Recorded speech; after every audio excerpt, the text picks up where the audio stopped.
Organic chemistry में inductive effect के बारे में बताया गया। आज उसका दूसरा पार्ट है।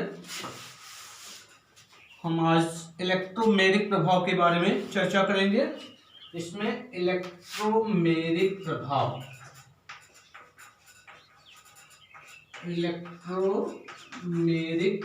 प्रभाव की चर्चा करेंगे। कल हमने पढ़ा इंडक्टिव इफेक्ट पढ़ा, आज हम पढ़ेंगे इलेक्ट्रोमेरिक प्रभाव। इसको इंग्लिश में कहते हैं, इंग्लिश में ELECTRO इलेक्ट्रोमेरिक इफेक्ट। तो इसी को शॉर्ट में ई इफेक्ट भी कहा जाता है। ई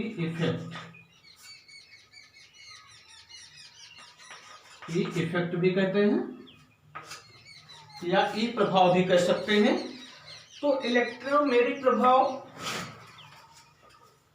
कल हमने आपको बताया था कि इलेक्ट्रॉन का विस्थापन प्रभाव के आधार पर दो तरह का होता है। एक तो अस्थायी प्रभाव होता है, परमानेंट होता है, दूसरा अस्थायी प्रभाव होता है।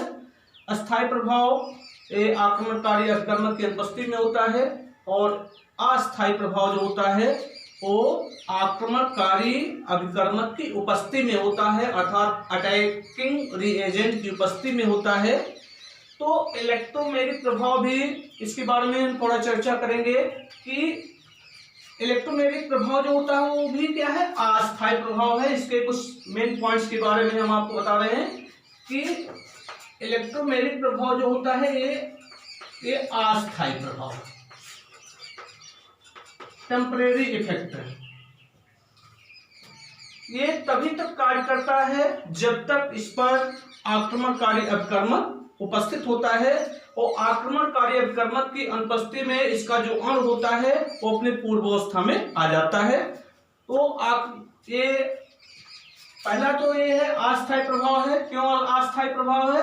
क्योंकि ये आक्रमणकारी अभिकर्मक की उपस्थिति में प्रभावित होता है और आक्रमणकारी अभिकर्मक को हटा लेने पर ये अपने पूर्व अवस्था में आ जाता है, इसलिए इसको हम क्या कहते हैं, अस्थायी प्रभाव कहते हैं। और दूसरा पॉइंट है कि इलेक्ट्रोमेरिक प्रभाव जो होता है आक्रमणकारी अभिकर्मक की उपस्थिति में ही प्रभावकारी होता है।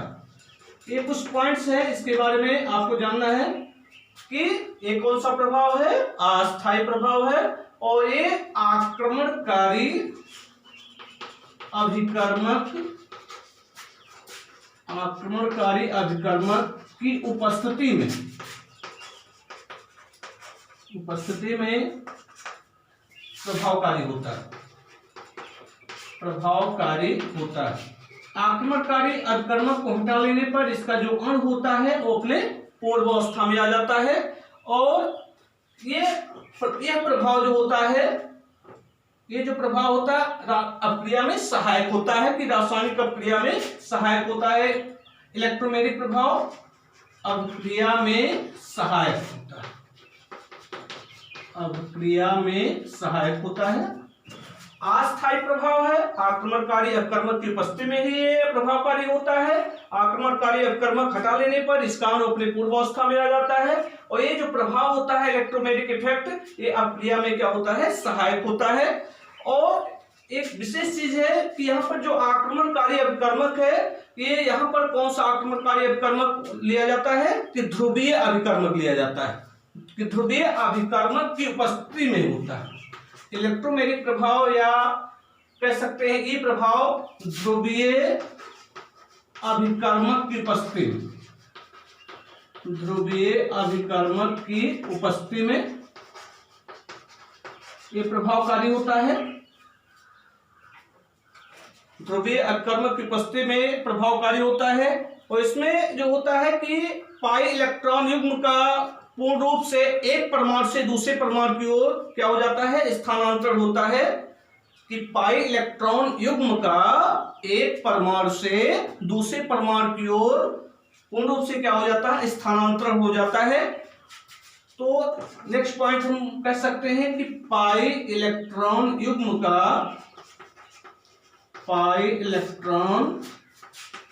का पूर्ण रूप से पूर्ण रूप से एक परमाणु से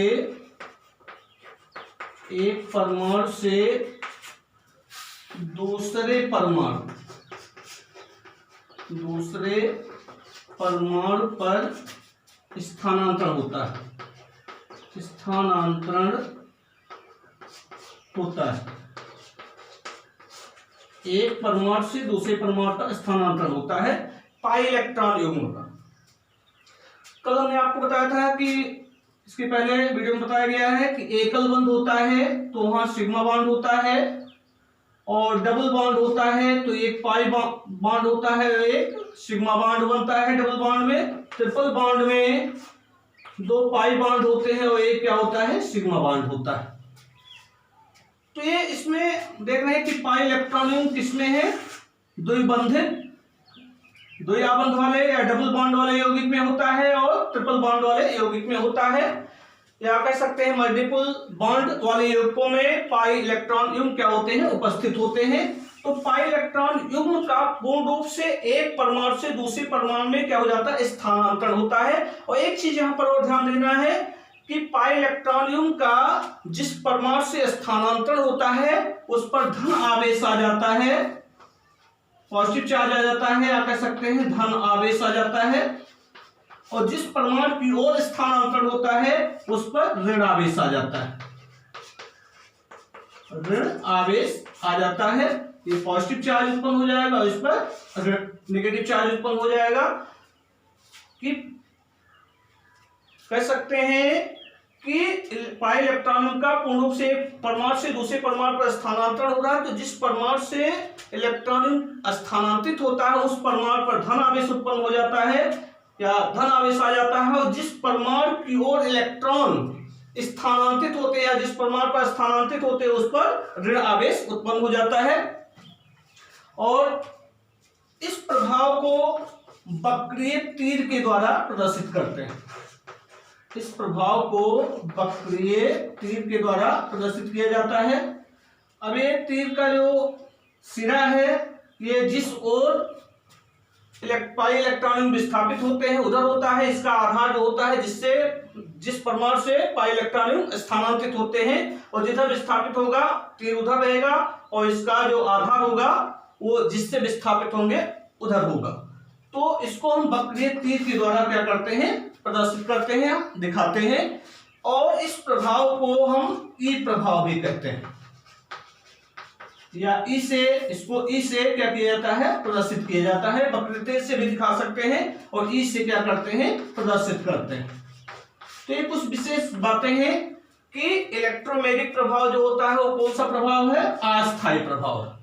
इलेक्ट्रोमैग्नेटिक प्रभाव अस्थायी प्रभाव है और ये आक्रमणकारी अपकर्मक की उपस्थिति में ही प्रभावकारी होता है। लेकिन जब हम आक्रमणकारी अपकर्मक हटा लेते हैं तो ये प्रभाव क्या हो जाता है, खत्म हो जाता है, अर्थात अणु अपनी पूर्व अवस्था में आ जाता है। और यहाँ पर जो अटैकिंग रिएजेंट लिया जा रहा है वो कैसा होना चाहिए, ध्रुवीय होना चाहिए, पोलर होना चाहिए, पोलर फॉर्म में होना चाहिए, अर्थात ध्रुवीय अभिकर्मक लेते हैं तो ध्रुवीय अभिकर्मक की उपस्थिति में ये प्रभाव होता है। और ये प्रभाव अभिक्रिया में भी क्या होता है, सहायक होता है। और इस प्रभाव में पाई इलेक्ट्रॉन का पूर्ण रूप से एक परमाणु से दूसरे परमाणु की ओर क्या हो जाता है, स्थानांतरण हो जाता है। और जिस परमाणु की ओर स्थानांतरण होता है या जिस परमाणु पर पाई इलेक्ट्रॉन पहुंचते हैं उस परमाणु पर ऋण आवेश हो जाता है, और जिधर से विस्थापित होते हैं, हटते हैं, उस पर क्या होता है, धन आवेश आ जाता है। और इसको हम किसके द्वारा प्रदर्शित करते हैं, वक्रीय तीर के द्वारा प्रदर्शित करते हैं। और इस प्रभाव को इस संकेत के द्वारा भी क्या किया जाता है, प्रदर्शित किया जाता है। तो परिभाषा इसका अभी हम बता रहे हैं तो थोड़ा इसका कंक्लूजन आपको जानना जरूरी है। कौन सा प्रभाव है, अस्थायी प्रभाव है, ध्रुवीय आक्रमणकारी अपकर्मक की उपस्थिति में ही प्रभावकारी होता है, अभिक्रिया में सहायक होता है। और इसमें पाई इलेक्ट्रॉन का एक परमाणु से दूसरे परमाणु की ओर पूर्ण रूप से स्थानांतरण हो जाता है। और जिस परमाणु पर पाई इलेक्ट्रॉन का स्थानांतरण होता है उस पर ऋण आवेश आ जाता है और दूसरे परमाणु पर धन आवेश आ जाता है। और इस प्रभाव को वक्रीय तीर के द्वारा क्या करते हैं, प्रदर्शित करते हैं। और इस प्रभाव को इस संकेत के द्वारा भी क्या किया जाता है, प्रदर्शित किया जाता है। तो ये कुछ पॉइंट्स हैं तो आप लोग नोट कर लीजिएगा। आगे उदाहरण बता रहे हैं, इसको खो रहे हैं।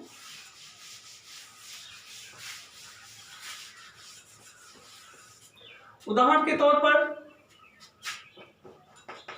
एग्जाम्पल, जैसे ये जो प्रभाव होता है डबल बॉन्ड और ट्रिपल बॉन्ड वाले यौगिकों के अणुओं में ये प्रभाव उत्पन्न होता है और ध्रुवीय आक्रमणकारी अभिकर्मक की उपस्थिति में होता है।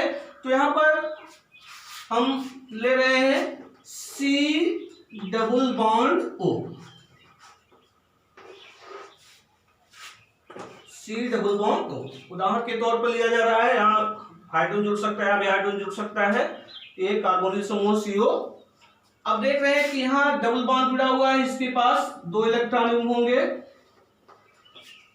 और इस पर आक्रमणकारी अभिकर्मक, यहाँ पर ध्रुवीय आक्रमणकारी अभिकर्मक लिया जाएगा, इंग्लिश में लिख दे रहे हैं ए शॉर्टकट में AR, अटैकिंग रिएजेंट, या सीधे लिख दीजिए आक्रमणकारी अभिकर्मक, आक्रमणकारी अभिकर्मक की उपस्थिति, आक्रमणकारी अभिकर्मक की उपस्थिति में ये प्रभाव होता है। तो यहां देख रहे हैं कि यहां पर C है, कार्बन है, यहां पर क्या है, ऑक्सीजन है, यहां डबल बॉन्ड है, तो यहां पर एक सिग्मा बॉन्ड होगा, एक पाई बॉन्ड होगा, तो इसमें पाई इलेक्ट्रॉन का क्या होता है, स्थानांतरण होता है। तो देख रहे हैं आप कार्बन है, यहाँ पर ऑक्सीजन है, ये असम्मित है, असम्मित है, असम्मित होने के कारण असम्मित, तो असम्मित जब होंगे तो असम्मित में जो पाई इलेक्ट्रॉन युग्म होगा वो अधिक विद्युत ऋणात्मकता वाले परमाणु की ओर विस्थापित होगा, अर्थात पाई इलेक्ट्रॉन युग्म किधर विस्थापित होगा, जिसकी इलेक्ट्रोनेगेटिविटी अधिक होगी। तो इसमें कार्बन और ऑक्सीजन में ऑक्सीजन की इलेक्ट्रोनेगेटिविटी अधिक है, तो ऑक्सीजन की इलेक्ट्रोनेगेटिविटी अधिक होने के कारण यहाँ का जो पाई इलेक्ट्रॉन है वो किधर विस्थापित होगा, ऑक्सीजन परमाणु की ओर विस्थापित होगा या ऑक्सीजन परमाणु पर आ जाएगा। तो इसको हम वक्रीय तीर के द्वारा क्या करते हैं, प्रदर्शित करते हैं। तो इस तरह हम दिखा सकते हैं। तो पाई इलेक्ट्रॉन इस पर आ जा रहा है, तो जब इस पर आएगा तो इस पर क्या होगा, ऋण आवेश आ जाएगा और इस पर क्या होगा, धन आवेश उत्पन्न हो जाता है। और यहाँ पर डबल बॉन्ड है तो डबल बॉन्ड टूट जाता है, कौन सा बॉन्ड आ जाता है, सिंगल बॉन्ड आ जाता है। तो देखिए, तो इसको हम लिख सकते हैं C डबल बॉन्ड था, क्या हो गया, सिंगल बॉन्ड हो गया, C सिंगल बॉन्ड O, और यहाँ पर पाई इलेक्ट्रॉन युग्म आया 2 2 4 2 6, और इस पर क्या उत्पन्न हुआ, ऋण आवेश उत्पन्न हुआ, इस पर कौन सा आवेश हो गया, धन आवेश हो गया। तो इस कार्बन पर धन आवेश उत्पन्न हुआ और इस ऑक्सीजन पर कौन सा आवेश उत्पन्न हुआ, ऋण आवेश आ गया। ठीक है। अब इसी तरह क्या किया जाए, ये आक्रमणकारी अभिकर्मक हटा लिया जाए, अभिकर्मक को क्या किया जाए, हटा लिया जाए। अभिकर्मक को हटाने पर, अभिकर्मक को जब हटाएंगे तो अभिकर्मक को जब हटाएंगे तो ये क्या होगा, ये पाई इलेक्ट्रॉन पुनः अपने पूर्व स्थिति में आ जाएगा और ये आवेश क्या हो जाएगा, समाप्त हो जाएगा, अर्थात ये पुनः इसमें क्या हो जाता है, परिवर्तित हो जाता है, अर्थात ये प्रभाव इलेक्ट्रोमैग्नेटिक प्रभाव क्या हो जाता है, समाप्त हो जाता है। इलेक्ट्रोमैग्नेटिक प्रभाव क्या होता है, समाप्त हो जाता है।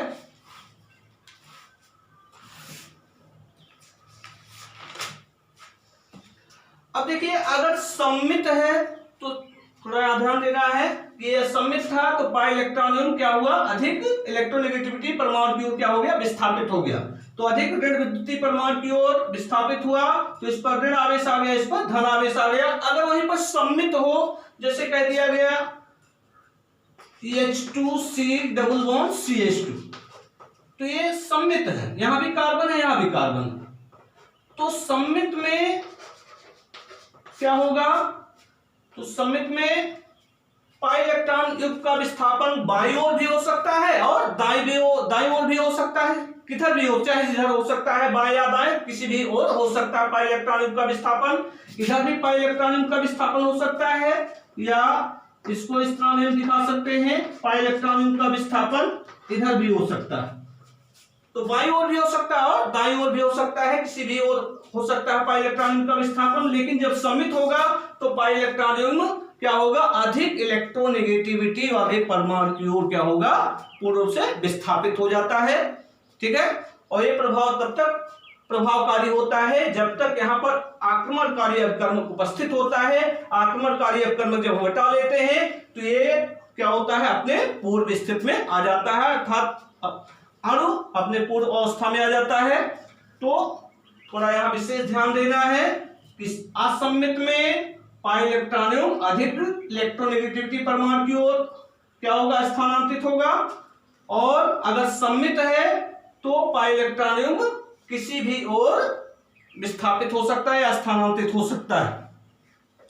अब हम यहाँ इलेक्ट्रोमैग्नेटिक प्रभाव की परिभाषा देंगे तो ये चीज आप समझ गए होंगे कि ये कौन इलेक्ट्रोमैग्नेटिक प्रभाव अस्थायी प्रभाव है, और ये प्रभाव ध्रुवीय आक्रमणकारी अभिकर्मक की उपस्थिति में होता है, और ये अभिकर्मक जब तक उपस्थित होता है तब तक ये प्रभाव प्रभावकारी होता है। अभिकर्मक हटा लेने पर ये प्रभाव पुनः क्या हो जाता है, समाप्त हो जाता है, इसलिए क्या है, अस्थायी प्रभाव है।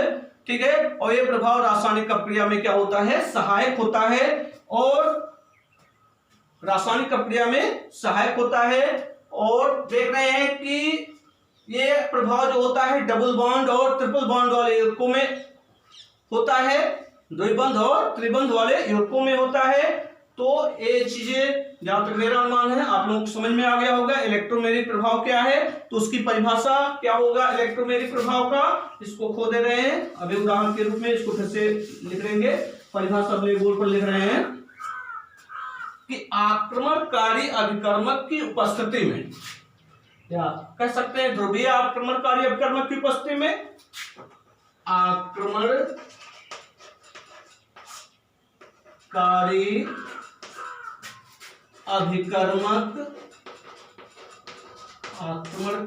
अभिकर्मक की उपस्थिति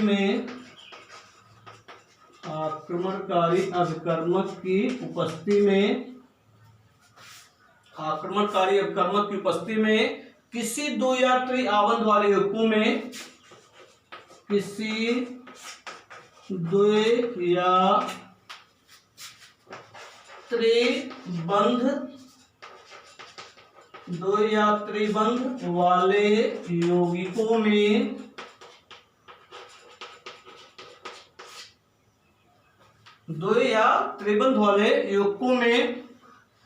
पाई इलेक्ट्रॉन युग्म का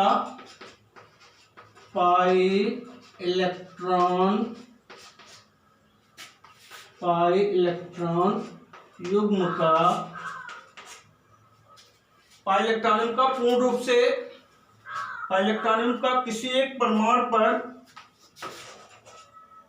युग्म का किसी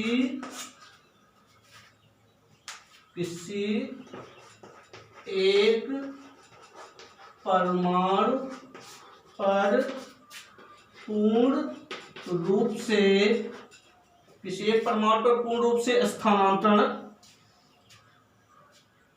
इलेक्ट्रॉनियम का किसी एक परमाणु पर पूर्ण रूप से स्थानांतरित हो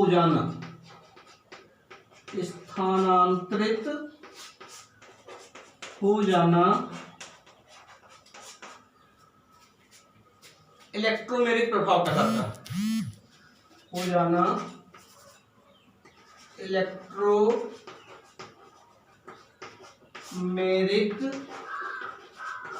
प्रभाव कहलाता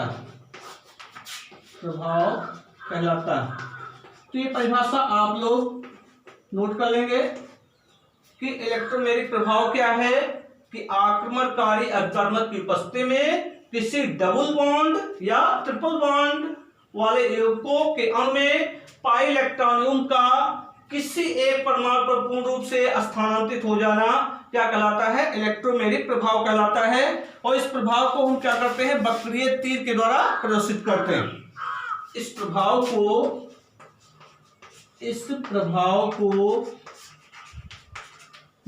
वक्रीय तीर के द्वारा या ई संकेत के द्वारा प्रदर्शित करते हैं, ई संकेत से प्रदर्शित करते हैं। इस प्रभाव को ई प्रभाव भी कहते हैं। इस प्रभाव को इस प्रभाव को ई प्रभाव भी कहते हैं, ई प्रभाव भी कहते हैं। इलेक्ट्रोमैग्नेटिक प्रभाव आक्रमणकारी अपकर्मक की उपस्थिति में किसी डबल बॉन्ड या ट्रिपल बॉन्ड वाले यौगिकों में पाई इलेक्ट्रॉन का किसी एक परमाणु की ओर पूर्ण रूप से स्थानांतरित हो जाना इलेक्ट्रोमैग्नेटिक प्रभाव कहलाता है। इस प्रभाव को वक्रीय तीर के द्वारा प्रदर्शित करते हैं या इस संकेत द्वारा प्रदर्शित किया जाता है, इसलिए इस प्रभाव को क्या कहा जाता है, ई प्रभाव भी कहा जाता है। ठीक है, उदाहरण के तौर पर वही एग्जाम्पल जो समझाया है उसको भी आप दे सकते हैं। एल्कीन है C double bond O, carbonyl समूह सी डबल बॉन्ड ओ है, यहां कुछ जुड़ सकता है। तो यहां देख रहे हैं कार्बन और ऑक्सीजन, ये क्या है, असम्मित है। तो असम्मित परमाणु है, तो असम्मित होने के कारण इसमें जो पाई इलेक्ट्रॉनियम है, पाई इलेक्ट्रॉनियम किधर विस्थापित होगा, ऑक्सीजन परमाणु की ओर विस्थापित होगा, क्योंकि ऑक्सीजन की इलेक्ट्रोनेगेटिविटी कार्बन से क्या होती है, अधिक होती है, अर्थात इसकी विद्युत ऋणात्मकता कार्बन से अधिक होती है, अर्थात इसमें इलेक्ट्रॉन को आकर्षित करने की क्षमता अधिक होती है। तो पाई इलेक्ट्रॉनियम किधर विस्थापित होगा, ऑक्सीजन की ओर विस्थापित होगा। तो जो वक्रीय तीर का नुकीला सिरा है वो क्या होगा, ऑक्सीजन परमाणु की ओर होगा, और इसका आधार क्या होगा, जिधर से विस्थापित होगा, ये हो गया। अब ये किसकी उपस्थिति में होगा, आक्रमणकारी अभिकर्मक की उपस्थिति में। और आक्रमणकारी अभिकर्मक कैसा होना चाहिए, ध्रुवीय होना चाहिए। तो यहां हम लिख सकते हैं, दे रहे हैं कि आक्रमणकारी अभिकर्मक की उपस्थिति में, आक्रमणकारी अभिकर्मक की उपस्थिति में।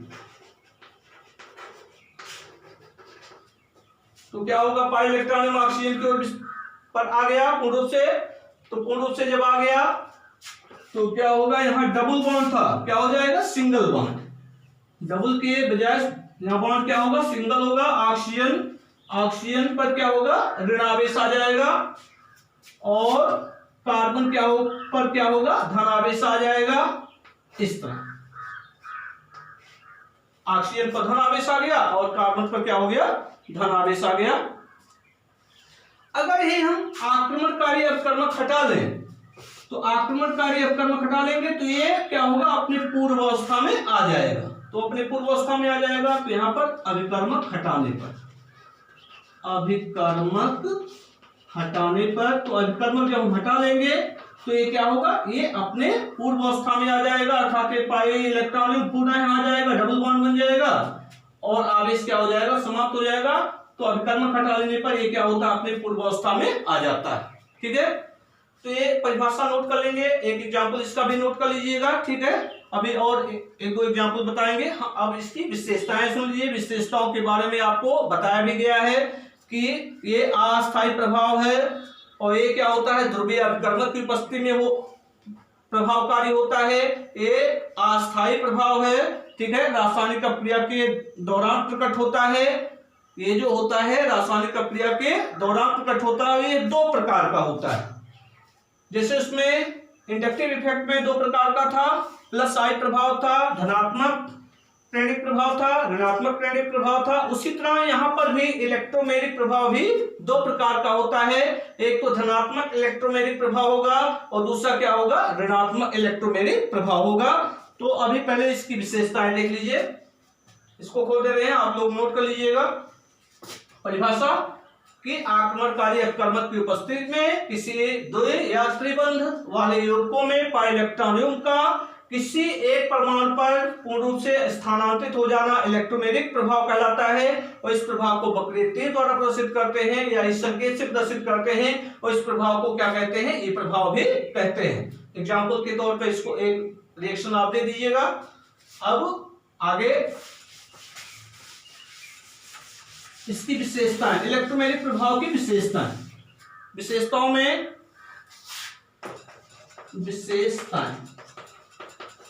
इलेक्ट्रोमैग्नेटिक प्रभाव की विशेषताएं। पहली विशेषता है कि ये डबल बॉन्ड या ट्रिपल बॉन्ड, ये है डबल बॉन्ड या ट्रिपल बॉन्ड वाले यौगिकों में होता है,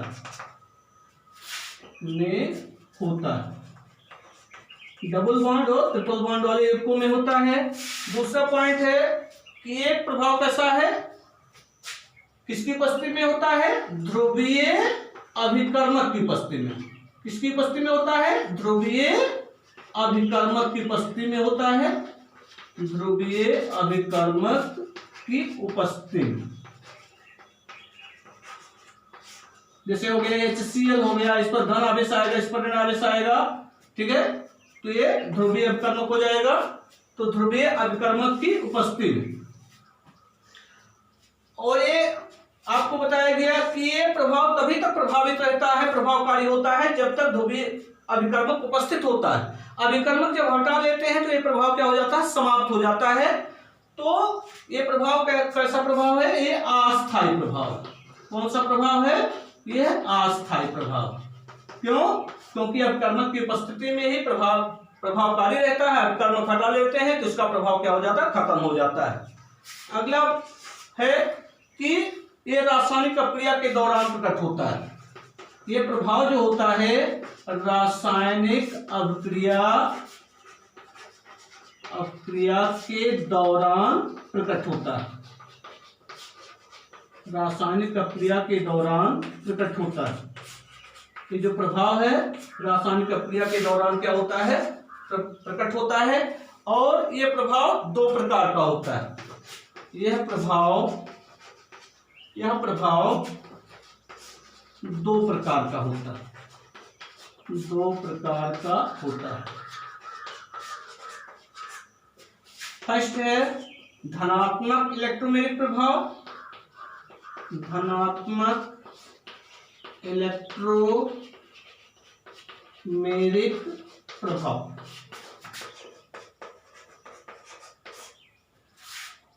जिसको हम कहेंगे प्लस ई प्रभाव या प्लस ई इफेक्ट, और दूसरा है ऋणात्मक इलेक्ट्रोमैग्नेटिक प्रभाव, ऋणात्मक इलेक्ट्रोमैग्नेटिक प्रभाव। ये दो प्रकार का होता है, धनात्मक इलेक्ट्रोमैग्नेटिक प्रभाव और ऋणात्मक इलेक्ट्रोमैग्नेटिक प्रभाव, ठीक है। अब धनात्मक इलेक्ट्रोमैग्नेटिक प्रभाव में ये क्या होता है, इससे जुड़ा होता है, और ऋणात्मक इलेक्ट्रोमैग्नेटिक प्रभाव में ये बंधित नहीं होता है। दोनों का एक एक एग्जाम्पल आपको दे रहे हैं, और इसको नोट कर लीजिएगा। इसकी विशेषताएं हो गई। तो देखिए धनात्मक इलेक्ट्रोमैग्नेटिक प्रभाव में प्लस ई प्रभाव,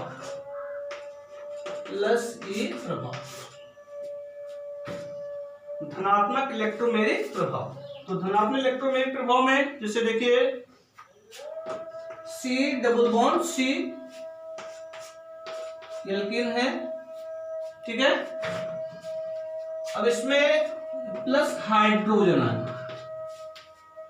प्रोटॉन इस पर आक्रमण करेगा, तो ये क्या है, इलेक्ट्रॉन्स नहीं है। क्या है, इलेक्ट्रॉन्स नहीं। तो इलेक्ट्रॉन से तो इसमें जो पाई इलेक्ट्रॉन युग्म है, पाई इलेक्ट्रॉन युग्म क्या होगा, ये पाई इलेक्ट्रॉन युग्म इधर भी विस्थापित हो सकता है, इधर भी विस्थापित हो सकता है, क्योंकि ये सममित है।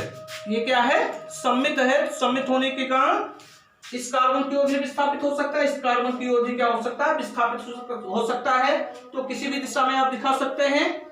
तो ये मान लीजिए कि पाई इलेक्ट्रॉन युग्म किधर विस्थापित हो रहा है, इस कार्बन की ओर विस्थापित हो रहा है। तो इस कार्बन की ओर विस्थापित हो रहा है तो इस पर ऋण आवेश आ जाएगा, इस पर क्या हो जाएगा, धन आवेश हो जाएगा। डबल बॉन्ड है तो क्या हो जाएगा, सिंगल बॉन्ड हो जाएगा। इसको हम लिख सकते हैं सी सिंगल बॉन्ड सी, इस पर नेगेटिव चार्ज आ गया, इस पर पॉजिटिव चार्ज आ गया, इसको इस तरह शो किया गया, इस तरह दिखा सकते हैं।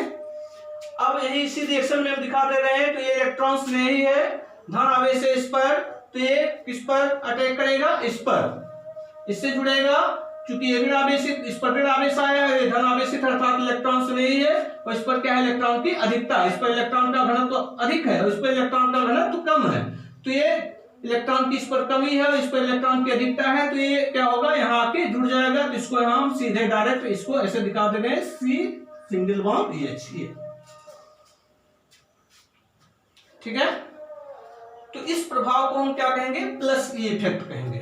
इस प्रभाव को क्या कहेंगे, प्लस ई इफेक्ट कहेंगे, क्योंकि देख रहे हैं इसमें इलेक्ट्रॉन्स नहीं अभिकर्मक इस पर क्या हो रहा, अटैक कर रहा है।